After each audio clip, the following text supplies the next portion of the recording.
what's up, everybody? Welcome back to another Honkai Star Rail reaction. Today we have two songs. It'll be Ace in the Hole and Halfway House, as requested by Genetic Savior. By the way, Genetic Savior, why are so many people liking your comments? Are you botting or something? I doubt it. I'm just kidding. It's just, seriously though, Genetic has been all over my comments and getting a bunch of super popular ones. Maybe they're just picking well, you know, but it's been like multiple series, multiple games. Sure, you know what? They got good taste, I suppose. But obviously that's pretty relevant. All that matters is that most people wanted me to get to these, so that's what I'll be doing. And without further ado, let's go. Ooh, wait.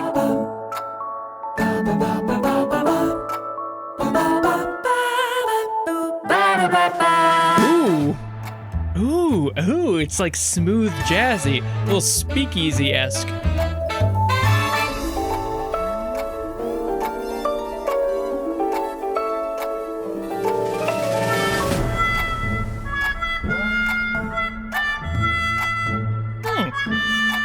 A little bit of New Orleans kind of flair in there.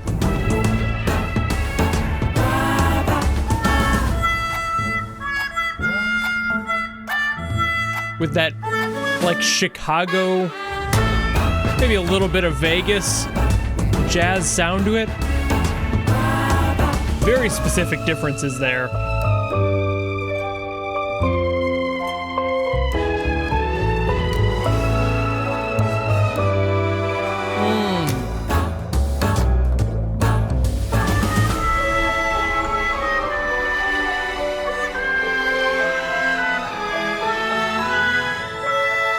These in and outs are an interesting choice.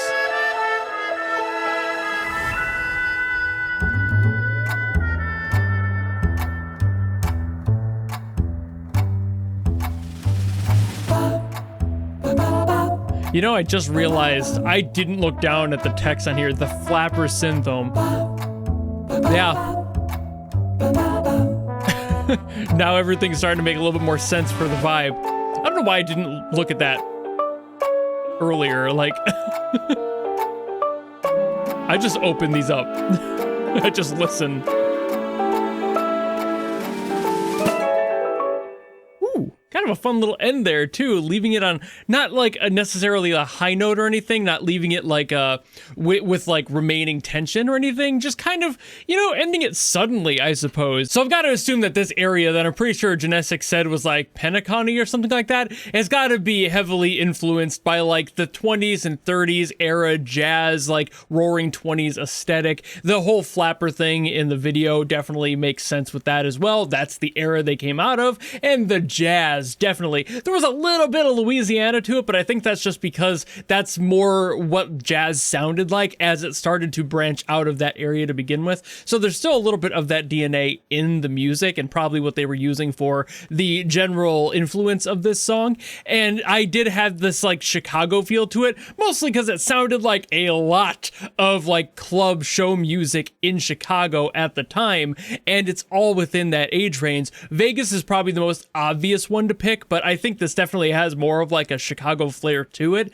purely due to like the vocal choices and the specific way that they played the muted trumpets. That is, I mean, everywhere, obviously, in jazz, it's all over the place, but specifically that like high whiny sort of sound definitely came from more of like back alley New York and Chicago. So just a bunch of that basically, and I love this feel. It obviously has this very energetic sound to it. It keeps you going, but also doesn't force you to go through too much at the same time. There's so much that you can do with jazz that it can be hard to like find a specific niche to write within for a specific energy that you're going for. And since I know that these are kind of like overworld songs in both of these songs' case, that totally tracks, you know? I just don't know what the vibe is for directly. This feels like something that would probably be playing in the background of an actual show area, or maybe just on like a main strip somewhere. It's got enough of a relaxed feel that I don't think it's something that's, you know, involved in battle or anything. It's very much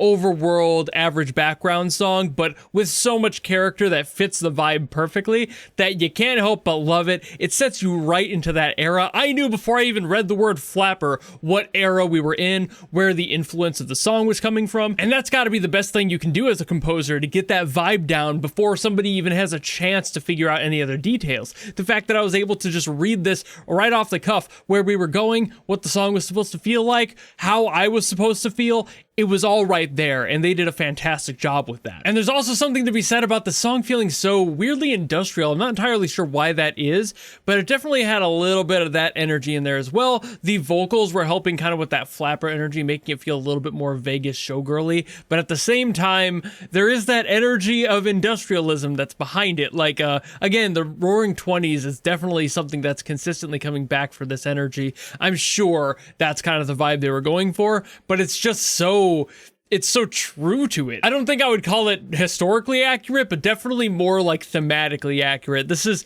kind of what you would expect to hear if somebody wanted to encapsulate that entire energy and that vibe and that time period all in one track. So I think they did a fantastic job with that. I really have no other concerns or anything with this song. It's just well made. Everything about it was fantastic. I loved the cupping of the muted trumpet. I thought that was really fun. I've always loved that aesthetic, like utilizing the cup on the end of a trumpet in order to keep that sort of muted, like talking trumpet sound. It's so fucking cool to me. But either way, that's about all I gotta say on this one. I should probably listen to Halfway House now, so let's go!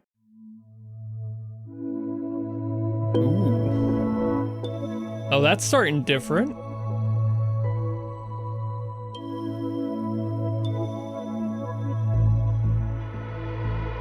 More vaguely atmospheric sort of sound here.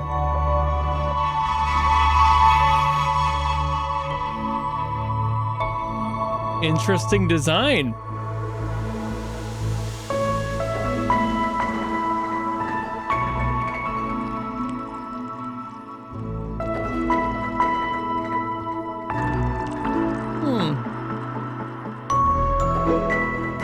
It's a very refreshing melody here, too.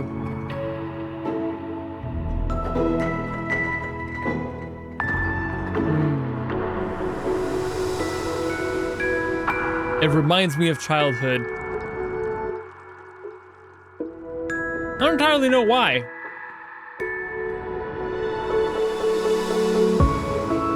It doesn't really have an aesthetic that really, well, it does have like a lullaby kind of feel to it. Ooh. Ooh.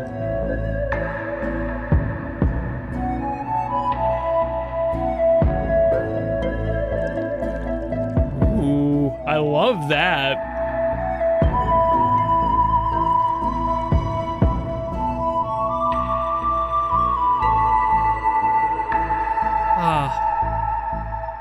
It's so soft. It's so welcoming.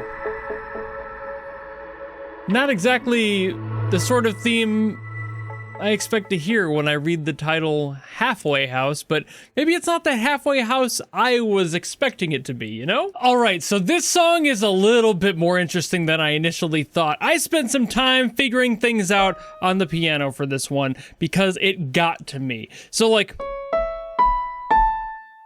it's just, that's kind of the main, like the four that it kind of circles around. It does go up to here, but it's just, in general, this is a beautiful, beautiful key here. This is, I think specifically, and this is getting nerdy, I think this is specifically C# Aeolian mode, which is specifically this,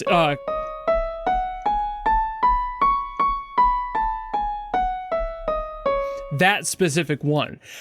It's not really used for too much. I think the only song I can think of that actually uses specifically this would probably be Losing My Religion by REM, if you know that song. Really famous song. I would be surprised if most of you haven't. But C# natural minor is a little bit more popular. That's where you get songs like Summertime Sadness in there, and I'm sure most of you know that one, as well as like a lot of similarities to other ones like A major as a key. This shares most of those notes and might have some more nostalgic connection to something like Rainbow Connection by the Muppets. That might be something that feels maybe a little bit more vaguely connected to the whole nostalgia of this song. It feels just a little bit softer, and again, A major is not the same key, it's a different set of notes, but only like one or two of them are different, so a lot of it you can hear in that specific scale, and it's just, you know, music. You're gonna share a lot of notes with a lot of different keys. There's only 12 of them, and you only have so many options, so even if you're using a different mode like I believe that this one is, given that it starts on that note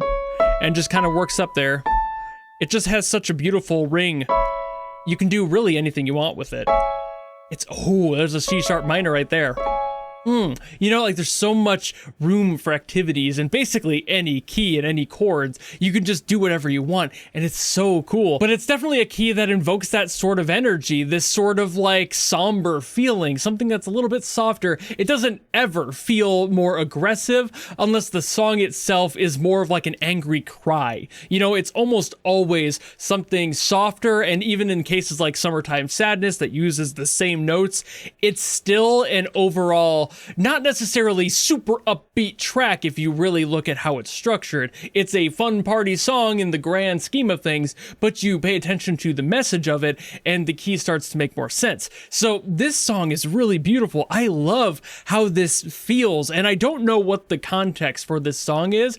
It really feels like you're saying goodbye. You know, it's just got that energy to it. It's so soft. It feels like a hug. It feels like a lullaby. It feels like something that you would remember as a child and go, man, I wish I could have those days again. There's a serenity to it, a peace to it, something that you used to have and you don't anymore. It's just one of those songs where you walk out into an empty field, probably right at sunset or maybe a little bit into the start of night, and you're looking up at the sky and this plays. You know, this is the song that is that theme. It's that soundtrack for that moment in your life. Something where you're just remembering maybe not better times necessarily, but just simpler times. It is supposed to invoke that feeling, and even things like Rainbow Connection that borrow a lot of these notes was trying to hint at that exact same sort of energy in the song. The concept of why are there so many songs about rainbows? There's not, by the way, but at the same time, you always wonder what's on the other side of it. You always wonder, is there a better life, and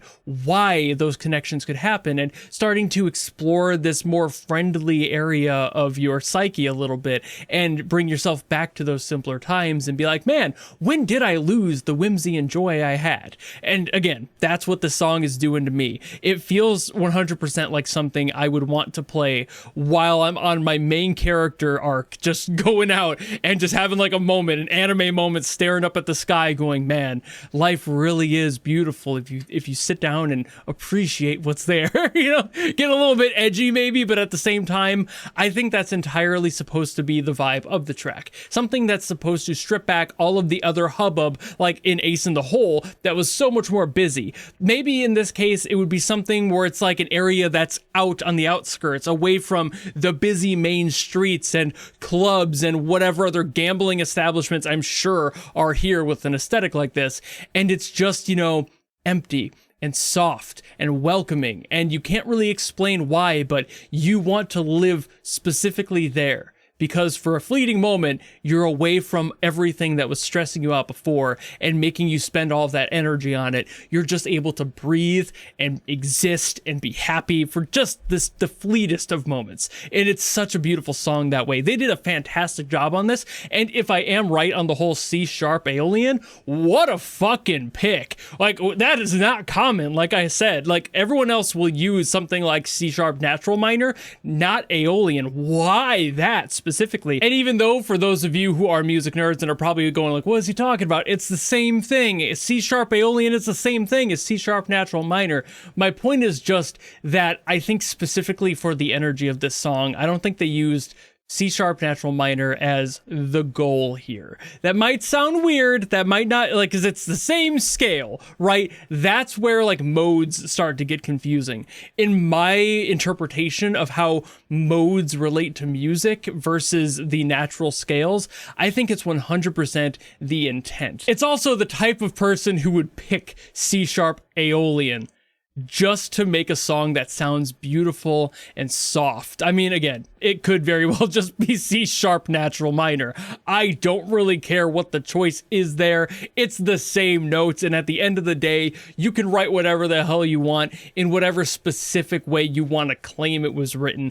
The modes at the end of the day don't really matter as long as you're following the notes and you're writing the song within it. So that's where it starts to get confusing, and why does it matter? And why are there different names for different modes, even though there's an alternative name for it right there? It all basically lands on semantics. Music theory makes no fucking sense. Even to me, somebody who's read up on it and knows enough about it to be able to talk about it, there are so many weird double standards in music. So it's just not worth fighting about.